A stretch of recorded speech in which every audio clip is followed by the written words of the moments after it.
Hi, Dion from Eflowtion Support Services here, and welcome to this EFT tapping on reframing no confidence and also self-advocating for ourselves around this so we can feel that we do have confidence from within.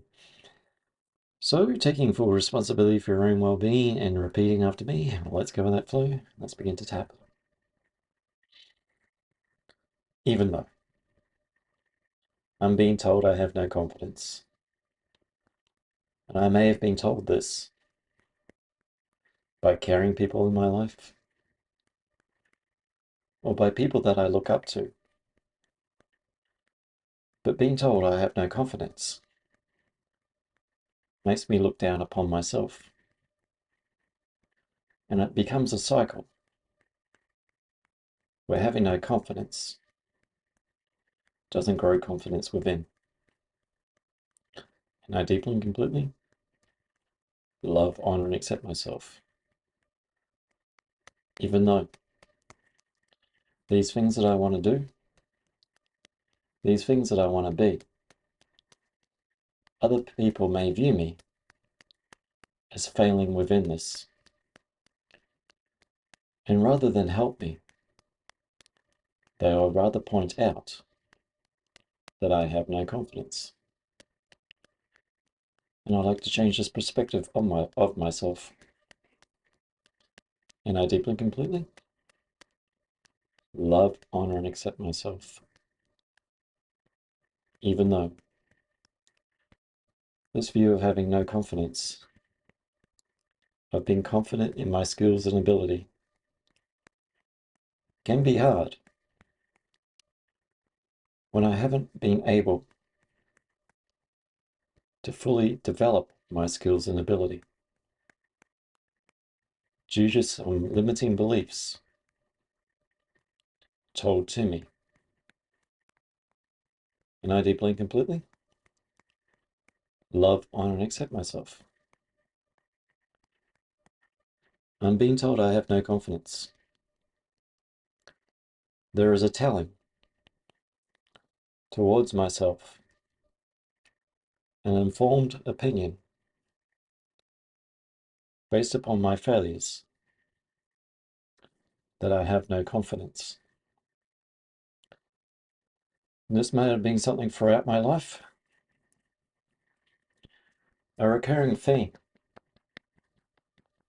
and something people are not picking up on. But what they might be picking up on is my ability not to act, to falter in my ways, to not be succeeding in relation to others,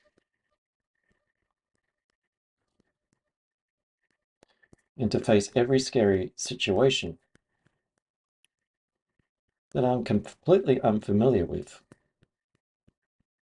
and uncertain with as the label of no confidence. Well, surprise, surprise. Simply saying that I have no confidence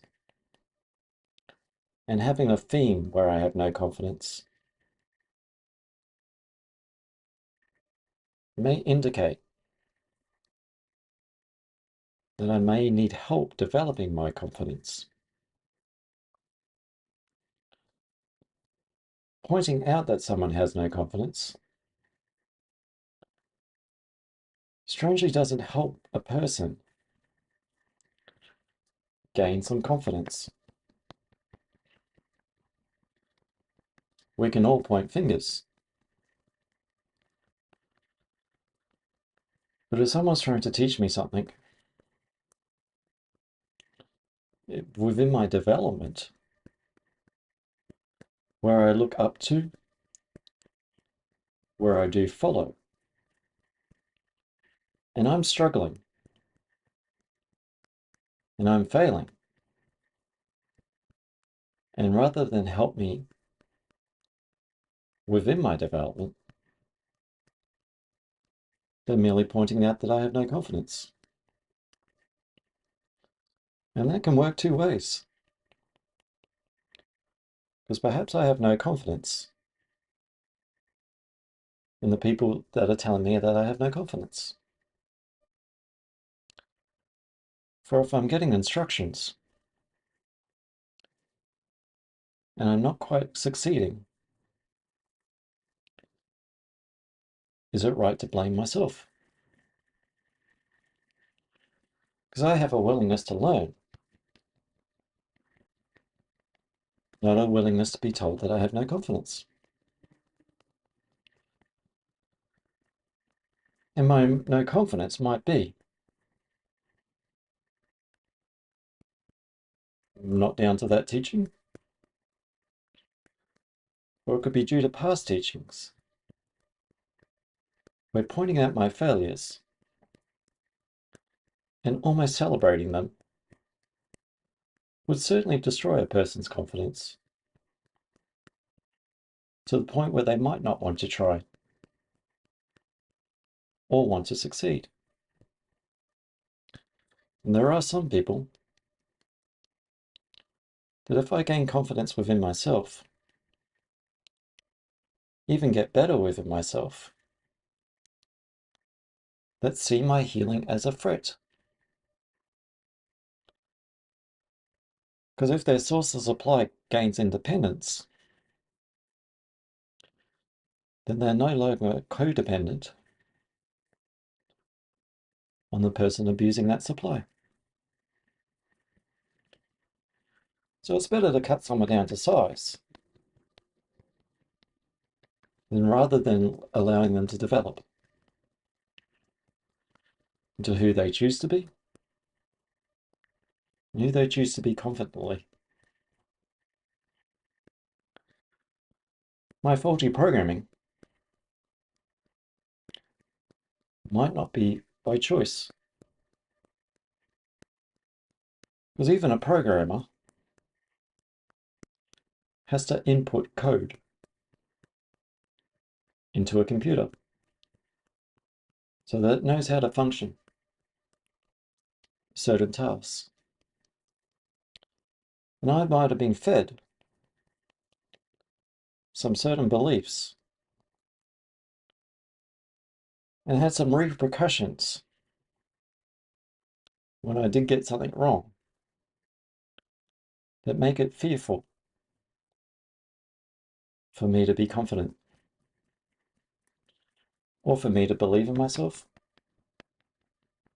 or for me to even love myself.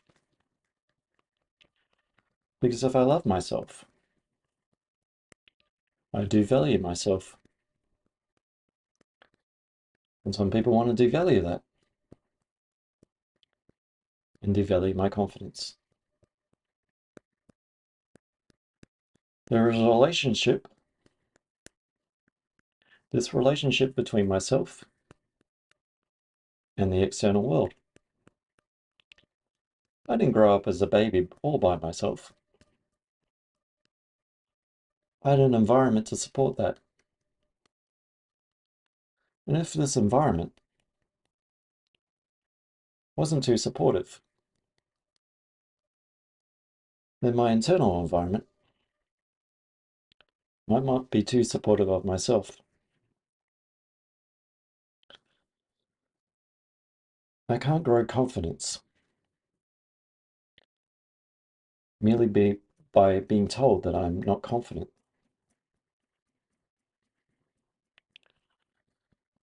It's simply pointing out the obvious. And there's some things that are obvious to me,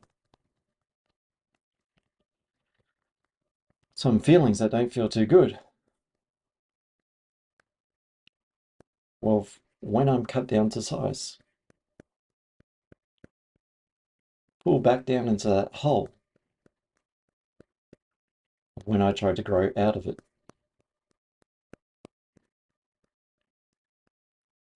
I can't be confident when I'm fed unconfident thoughts about myself. A teacher blaming the student, a poor workman blaming his tools, or a student following the teacher's advice, or a caregiver's advice, and getting blamed for those actions not working doesn't mean that I'm not working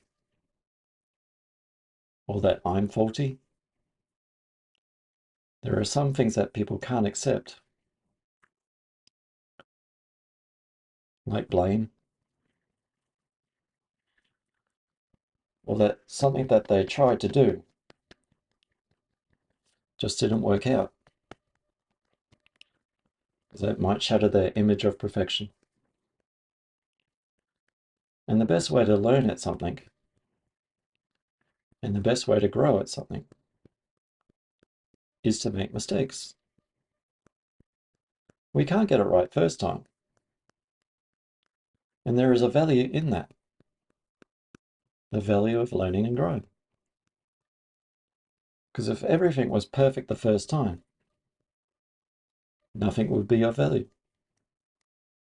It would just be another task that was easy to achieve. So am I learning and growing?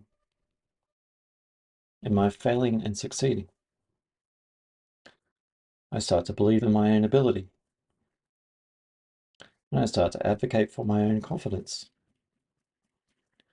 I start to achieve things that I want to be in life. And my healing shouldn't be an offense to someone else who wants to keep me fenced in. I'm allowed to have confidence. I'm allowed to be scared of things. I'm also allowed to move into that fear in an effort to gain more confidence. You'll never know if you don't go in and either succeed or learn from the failures. And if people want to hang on to the failures, they're allowed to. Also, I continue to succeed because I've learned from them, not dwelling within them, and dwelling to a point where I start to sink down with them. There may be people out there. There might be positive role models that say it's okay to fail, as long as we learn, as long as we try not to do the same thing again to get a repeated action. There might be other people who are influential in my life, whether I know them or not. They're a good role model of what I want to be, as long as I don't want to be exactly like them. I want to learn what makes them successful, both in body and mind, and externally from that, so I can have a better pattern of behavior, rather than a demeaning behavior, continually telling me that I have no confidence. I'm relearning, regrowing, regaining confidence within myself, regaining the ability to be strong in my failures and even stronger in my successes. And if people want to keep me trapped, I'll keep myself empowered as I grow this confidence in mind, body, and spirit. And taking a full breath in and out. So yes, probably a good example of this in my own life is that my first kind of solo mission in the gym, where I didn't have a PT instructor, there was things that I wasn't familiar with in the gym, like certain ways to do things. What if someone's using equipment and that? And I could look at that as like, oh, I've got no confidence. I don't know what I'm doing, sort of thing.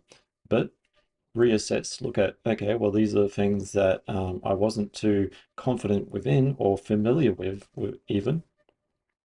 Ask the people, ask the instructor, relearn the app of what I was following, to gain the confidence rather than dwelling in the automatic behavior of, oh, I'm a failure sort of thing. Everyone was booing me sort of thing. It's like switching that perspective and going, these are the things that I need to improve upon.